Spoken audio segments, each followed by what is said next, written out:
Okay, so last time we were talking about Hume's philosophical psychology and began discussing its implications for the distinction between vice and virtue. And the one central claim of Hume's philosophical psychology that's presently relevant is that his claim that reason alone can never determine the will nor oppose the passion's determination of the will. And two considerations were prominent in establishing this result, right? The first consideration involved a positive characterization of reason's proper office. Uh, According to Hume, reason is limited to two functions. First, there was the operation of demonstration. So, reason demonstrates truths on the basis of the relations among ideas. The second function of reason was to infer or render probable the relation of cause and effect that obtains between objects and events that are presented within sense experience. Uh, and the problem allegedly was that these two operations, right, neither suffice to determine the will, right? And hence, if reason's limited to these operations, then reason can't determine the will. And since only things that can determine the will could potentially oppose the passion's determination of the will, neither could reason oppose the passion's determination of the will. Now, the second consideration forms uh, the basis of an argument uh, that's going to be not susceptible to a problem for the first argument. Because the problem with the first argument is that you might not share Hume's conception of reason, right? You might think that, yes, reason demonstrates certain truths, reason infers or renders probable relations of cause and effect among objects and events, but the operations of reason, you might think, aren't confined to those two operations. This second consideration is meant to address this difficulty. And whereas the first consideration made this positive claim about reason, and since this positive claim is a potential source of weakness for the argument, right? Since someone might operate with a different conception of reason, this second argument doesn't involve this positive claim about reason, but rather makes a negative claim about the passions. Namely, the passions don't represent anything. Why is that important? Well, Hume begins by asking, how could a truth discovered by reason come into conflict with a passion? And the thought is, well, if the passion represented something inconsistent with the truth discovered by reason. But notice that's only possible if passions represent things. But Hume denies that passions represent, or as he puts it, they lack a representative quality.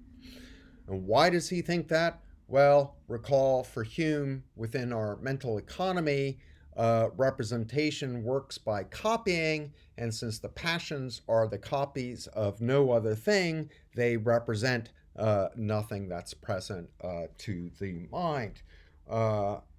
Again, since they lack a representative quality, they can't represent something inconsistent with the truth discovered by reason, and since that's the only way in which the passions might conflict with reason, Hume concludes that the passions can't come into conflict with reason.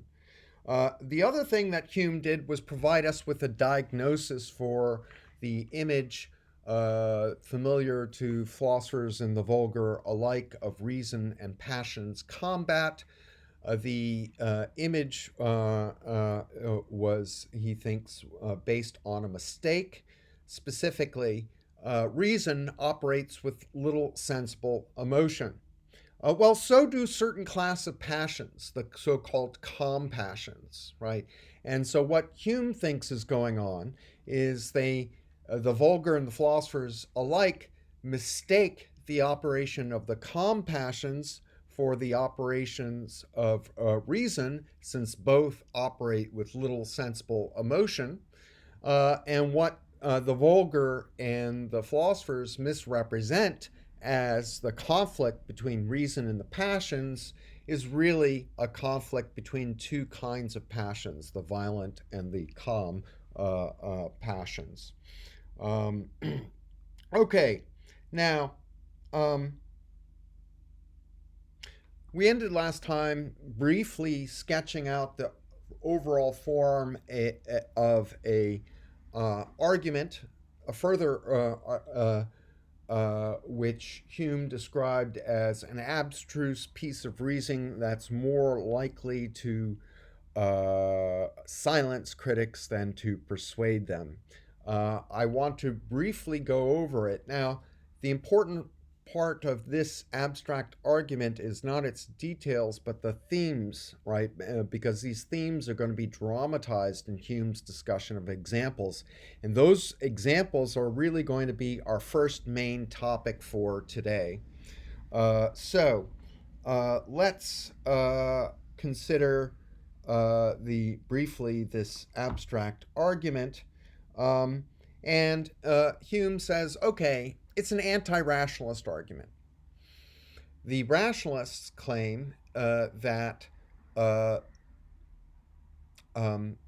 distinction between vice and virtue is based upon reason.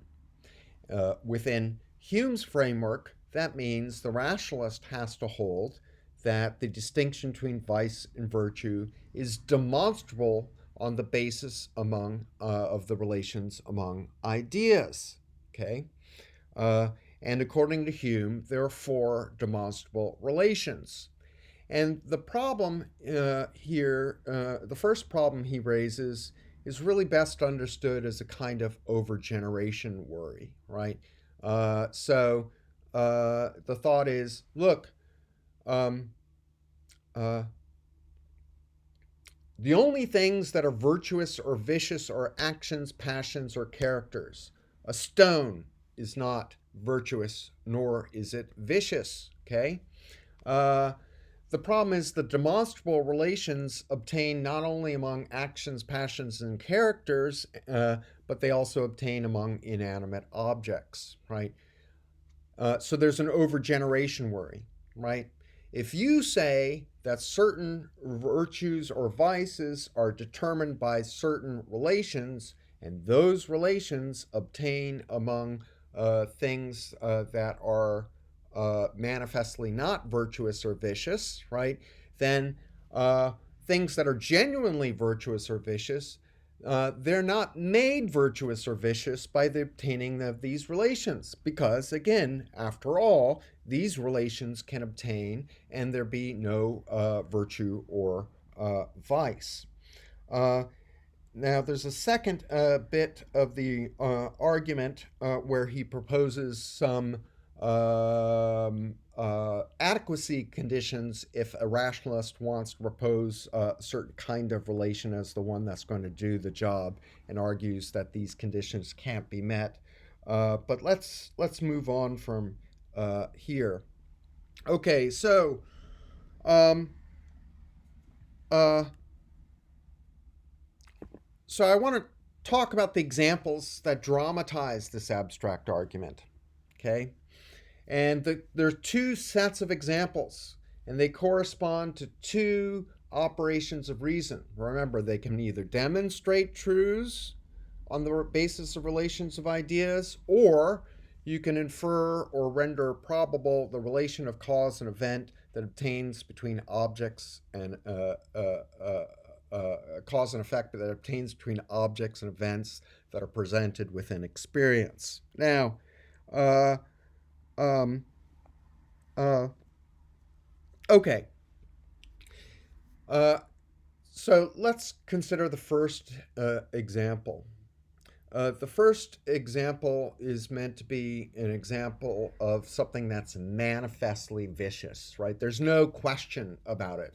And Hume says, well, one of the best examples of a vice would be parricide, right? A child killing a parent. And it's important that we understand that this is not really up for debate, right? That this is a vicious course of action. The question is, does the vice of parricide consist in the relations that the child bears to the parent? Well, Hume says no. Why? Because the very same relations can obtain in cases where there's manifestly no vice. So, for example, he considers a sapling overgrowing the parent tree and eventually destroying it. Now, Hume's suggestion is the relations of the sapling to the parent tree are the same relations that obtain in cases of parricide. But there's nothing vicious about the natural growth of the sapling, right? The way there is something vicious about a child killing their parents. And so he's not denying that parricide is vicious. He is denying that the viciousness of parricide consists in the relevant relations because, after all, just consider the case of the tree and the sapling. Those same relations obtain, but there is no vice. He also has a discussion of human and non-human incest that exactly fits this pattern. But let's move on to the second example. This is the case of willful murder, and this case sort of corresponds to the second operation of reason. So, um, uh, uh, uh, uh, so the thought is maybe we infer or render probable, right, the vice or virtue of an action, passion, or character on the basis of our experience. So Hume invites us to consider the case of willful murder. And allow me to read you a passage from Hume. He says, "You can never find it till you turn your reflection into your own breast and find a sentiment of disapprobation which arises in you towards that action." That is, you can never find the vice, right, of willful murder. "Here's a matter of fact," he says, "but 'tis the object of feeling, not of reason. It lies in yourself, not in the object. So that when you pronounce any action or character to be vicious, you mean nothing but that from the constitution of your nature you have a feeling or a sentiment of blame from the contemplation of it." Now, um, um, um, um, so Hume's thought is this, right? If you're looking at the case of the willful murder, you can't find any vice, right? There are no, there's no quality that these things have that we might adequately describe as vice, right? It seems to escape us altogether. But Hume claims if you look within, we'll discover something, right? A feeling of strong disapproval, even when we imagine cases of willful murder. And he wants to say that's that feeling of disapproval is what the vice of willful murder consists in. Now, um, um,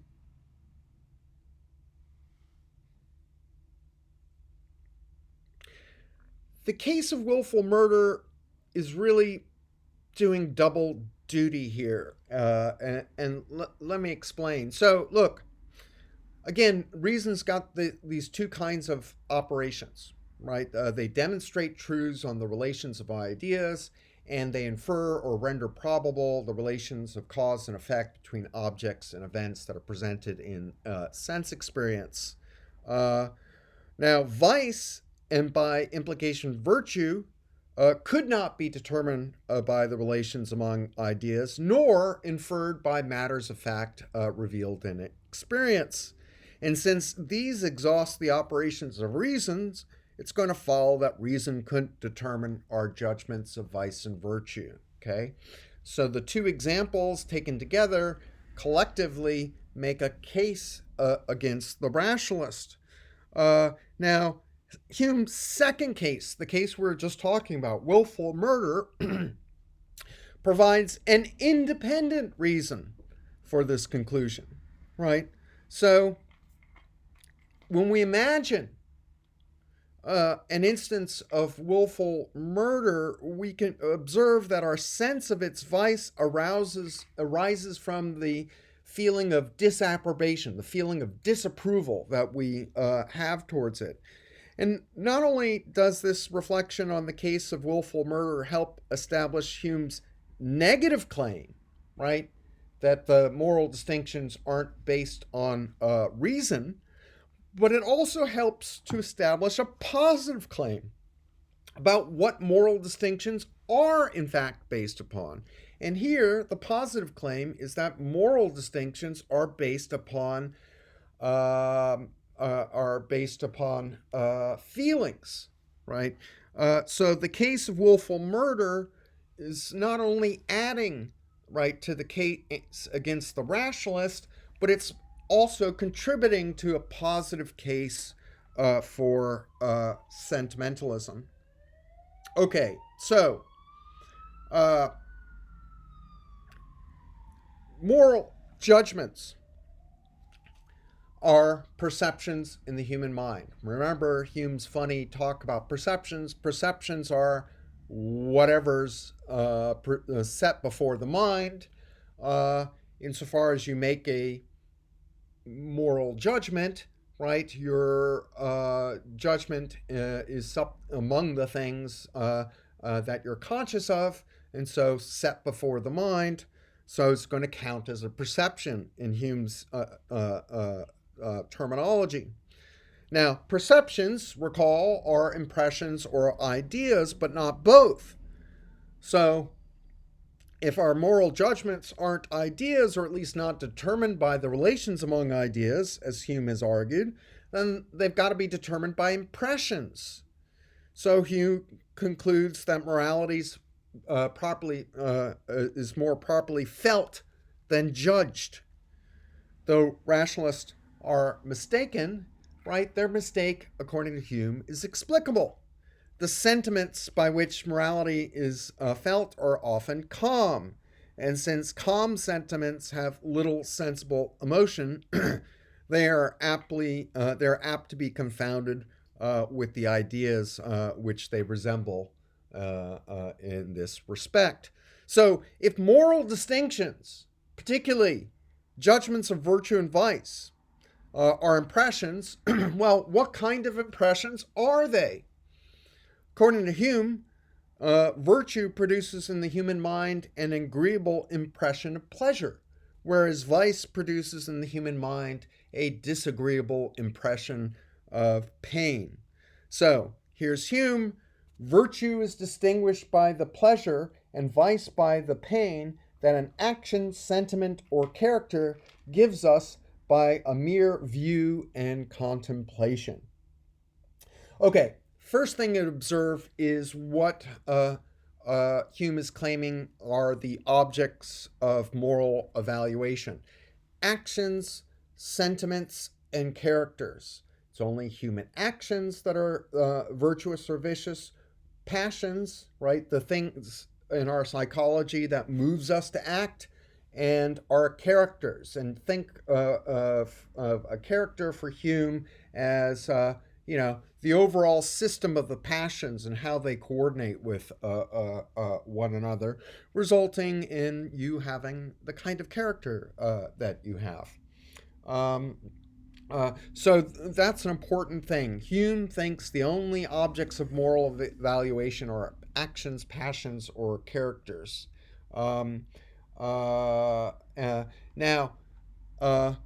Later on, we'll see Hume progressively qualify this claim, right? He'll say that actions are virtuous or vicious, or at least can be, but they are only derivatively in virtue of the virtuous or vicious motive that prompted those actions. And then later on, he's really going to suggest that, strictly speaking, it's characters that are primarily judged virtuous or vicious, right? And this is what makes Hume a virtue theorist, right? This is what sets him in a tradition that goes back to Aristotle, and that Nietzsche, after Hume, belongs to as well. Um, now, there's a, so Hume's sentimentalist proposal then is this: look, we don't discriminate between vice and virtue on the basis of reason, but rather on the basis of certain impressions, namely the impressions of pain or pleasure that arise upon viewing a action, passion, or character. Right. So if it gives rise to pleasure, that action, passion, or character is virtuous. If it gives rise to pain, then the action, passion, or character is vicious. Now, there's a problem, a potential problem that parallels the problem that Hume raised for the rationalist, right? So, um, uh, uh, remember, the rationalist, in thinking that the relations among ideas determines the virtue or vice of an action, passion, or character, are committed to virtue or vice obtaining whenever these relations obtain. And the problem was that these relations obtain among things that are manifestly not virtuous or vicious. That was the overgeneration worry. But notice that, look, uh, uh, we can take pain or pleasure in inanimate objects, right? And inanimate objects aren't the objects of moral evaluation. In claiming that we distinguish between vice and virtue in terms of pain and pleasure, isn't Hume subject to just the same overgeneration worry that he pressed against the rationalist? Well, Hume thinks that sentimentalism has resources that are unavailable to the rationalist to make a adequate reply to this worry. Okay, and Hume makes really two kinds of observations. He says the particular pleasure or pain that we feel in judging a virtue or vice differs in kind from the pleasures of pain that we feel in response to things that aren't the objects of moral evaluation. And the second theme he pulls, consideration he appeals to, is that particular pleasures or pain that we feel in judging a virtue or vice occasions certain patterns of feelings: pride and humility, love and hatred. But look, not all pains or pleasures give rise to these passions. Okay, the first consideration is really the important one, and that's what I'm going to focus on in my remarks here.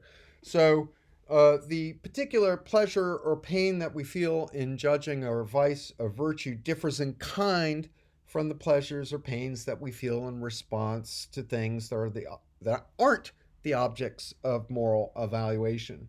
So, look, the pleasure we take in music, say, is not the same pleasure that we take in a good bottle of wine, right? Just as we take distinctive pleasures in music and wine, Hume suggests we take a distinctive pleasure in virtue or vice. A virtuous action, sentiment, or character may occasion a particular pleasure, but this pleasure differs in kind from the particular pleasures occasioned by inanimate objects such as musical compositions and good bottles of wine. Now, uh, um, so this is relevant in the following way. Sure, right? Things that aren't virtuous or vicious can give rise to pleasure or pain.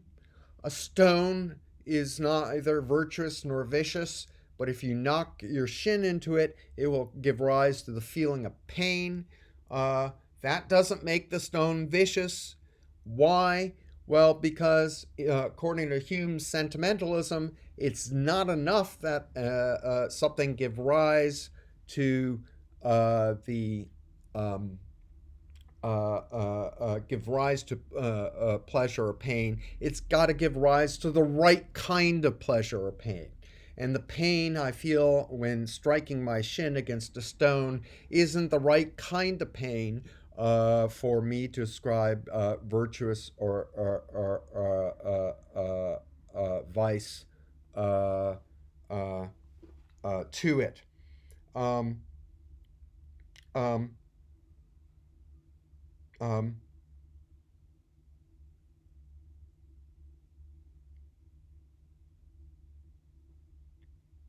um,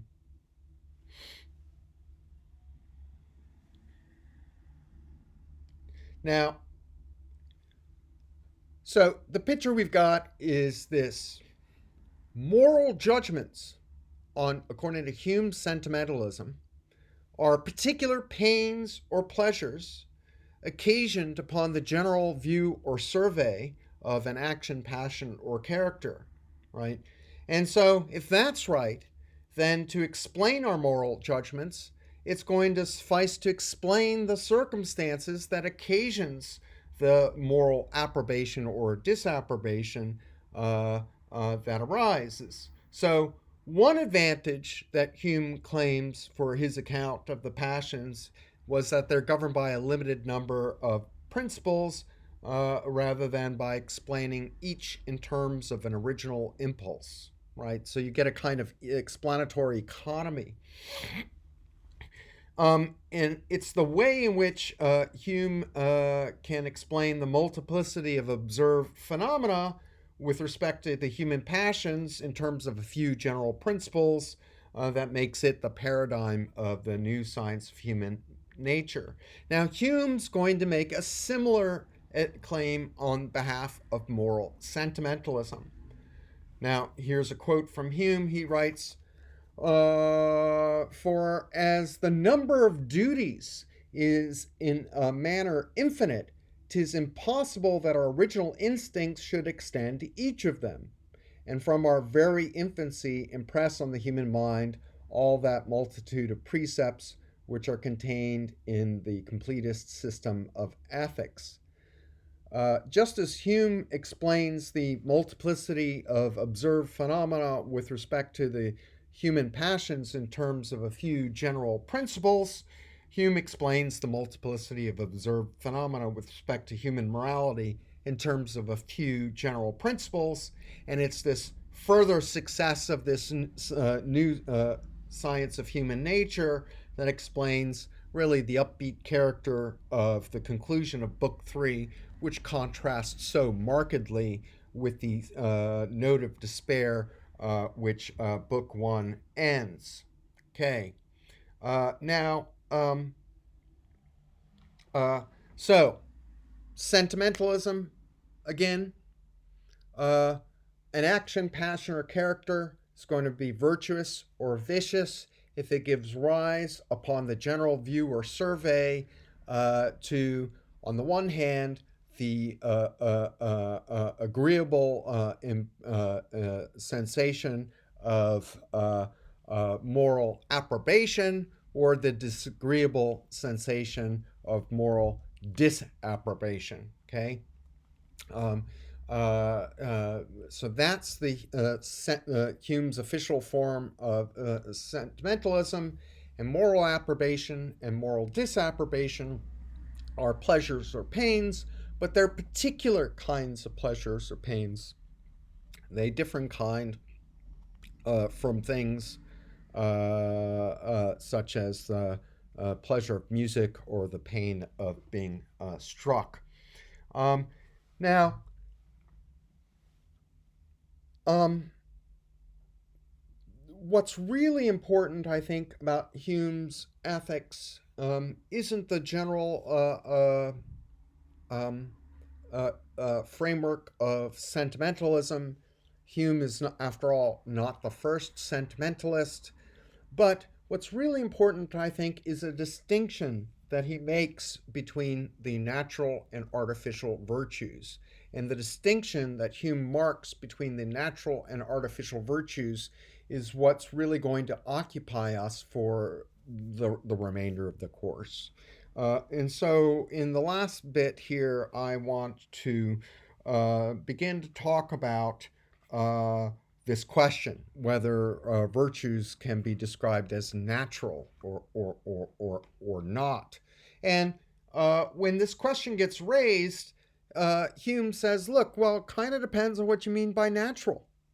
And he goes on to distinguish several notions of naturalness. He says, well, one sense of natural, it contrasts with the miraculous. Okay, well, not only is the distinction between vice and virtue natural in this sense, but so is everything else, right? Except, he says, those miracles on which our religion is founded, okay? In another sense, right, natural contrasts with the unusual. But the distinction between vice and virtue is certainly natural in this sense. There's nothing unusual about people distinguishing between vice and virtue. Maybe it's unusual nowadays for people, for us to use that language, but that doesn't mean we're not doing it. And indeed, Hume observes that there never was a nation in the world, nor a single person in any nation who is utterly lacking in the moral sense. So it's hardly unusual, and so distinction between vice and virtue would count as natural in that sense. Now, there's another sense that natural contrasts with artificial. Here it's important to recognize the intended contrast. Natural is not being contrasted with the unreal or the fake, right? But rather with what is a product of human artifice. So Hume claims that while certain virtues, such as benevolence and kindness towards children, are natural, other virtues, such as justice, are artificial. So while the moral approbation we feel towards benevolence is natural, the moral approbation that we feel towards just acts are partly the result of human artifice, according to Hume. Okay, now, so that's the distinction we're going to be looking at. Natural virtues for Hume include benevolence, generosity, charity, love of life, kindness to children. The list could be enumerated further. Artificial virtues include justice, fidelity, honesty, and chastity. There might be an element of irony in the treatise in Hume's discussion of chastity. Just a warning for those who are motivated to will read further and explore that for yourselves. We'll only, as far as the artificial virtues, we'll only be talking about justice as our main example. Okay, so natural virtues have some important features. Okay, and let's begin with two. They're not going to be the only ones, but let's just begin with two features. So, natural virtues have two important features. First of all, they're implanted instincts. So they involve behavioral dispositions somehow native to the human frame. More specifically, they involve dispositions to perform certain types of actions under certain types of circumstances. So, for example, the natural virtue of kindness to children would involve, among other things, a disposition to feed a child if that child is hungry. So the first feature of natural virtues is they're kind of like implanted instincts. They're behavioral dispositions that are somehow native to the human frame. The second feature of natural virtues is that their exercise invariably results in at least some good. Not the most good, but it's going to result at least in some good. Okay? So each performance of the relevant type of action and the relevant kind of circumstance is going to result in some pleasurable effect. So when kindness moves you to feed a hungry child, this action results at least in some good, right? The hunger of the child is abated, at least for now. Now, in contrast, the artificial virtues are going to lack both of those features, right? First of all, they're not implanted instincts. Rather, the artificial virtues involve dispositions to behave according to a general scheme or convention that is a product of human artifice. And Hume thinks that the observances of the general scheme are going to be too various or complex for each of them to be a result of a single implanted behavioral disposition. So the first thing is artificial virtues, right? They're not implanted instincts. They're the result of human convention. Okay. Second, the manifestation of artificial virtues doesn't invariably result in some good. Right? Here's a quick example. So, by justice, Hume primarily means rules governing property. Okay? So, suppose I owe somebody a debt, right? I'm under an obligation to repay that debt. Repaying that debt would be a just action. Okay? However, look, this person might be an enemy of mine, right?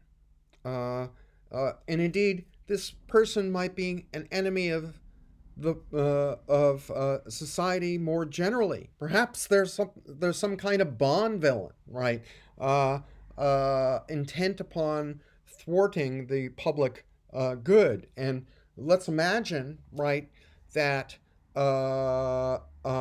repaying this debt will provide them the funds to act not only contrary to my personal good, but to act contrary to the public good, right? In this case, right, the result of the just action, repaying this debt, might not result in any good, and indeed might result in lots of bad, right? Still, that's the just thing to do. So the justice of an action isn't going to depend on the amount of good that it results, according to Hume, and this is going to be a contrast between the artificial virtues and the natural virtues. Now, Hume, let's be careful here. Hume does think that having conventions of justice is going to result in a great amount of public good, right? But the public good is the result of having the conventions of justice. It attaches to this general scheme or that we've adopted these conventions. That's what's going to result in the public good. Individual observances of the convention may or may not result in some good, but that there are such conventions is, according to Hume, a great source of public good. Indeed, he thinks that society is not possible without it. Okay, now justice is, as I said, going to be Hume's central example of an artificial virtue. In the first section of part 2, Hume's going to give us a negative argument, right? Hume's going to argue that justice isn't a natural virtue, okay? In the second section of Part 2, Hume gives a positive account of justice as an artificial virtue. Now, this positive account of justice as an artificial virtue itself comes into two parts, okay? The first part is a kind of genealogy of justice, right? He's going to tell us a story about the circumstances that first give rise to the conventions of justice. Then there's a second part where he gives a separate explanation of the moral beauty that attaches to the observances of the conventions of justice. So notice that the original motive for justice, right, the motive that led us to establish the first conventions of justice, isn't the principle that makes the observances of the conventions of justice virtuous or vicious. That Hume gives us a completely separate account of. Okay. Now, I'll talk about this later on, but this is a further difference between natural and artificial virtues. Okay. So think about kindness, right? When I perform a kind act, what moves me to act is kindness. Okay. And if we reflect upon what makes a kind act virtuous, Hume is going to say, well, it's because of its motive, right? Because it was amiable, because it that action flowed from a sense of kindness. That's what makes the kind act virtuous. So notice, one and the same principle, kindness, both moves us to act kindly and makes that kind action virtuous, right? And that's going to be true of the natural virtues quite generally, right? One and the same principle is both a motive and the principle that bestows merit or demerit upon the action. In the case of the artificial virtues, you've got one motive to establish the original conventions, and then you've got some other principle that's bestowing merit or demerit upon an action. Okay? Anyway, this further difference is going to be an important, and it'll be clear as we move on, and it's something we shall return to. So the following two lectures are going to be exclusively concerned with justice. The next lecture is going to be concerned with why justice is not a natural virtue. And the final lecture on Hume is going to be on the explanation of why virtue and vice attaches to the observances of the conventions of justice. Okay. So that's how we're going to proceed. So next time we'll be exclusively looking at this longish argument for why justice is not a natural virtue. Okay, thanks, and we'll see you next.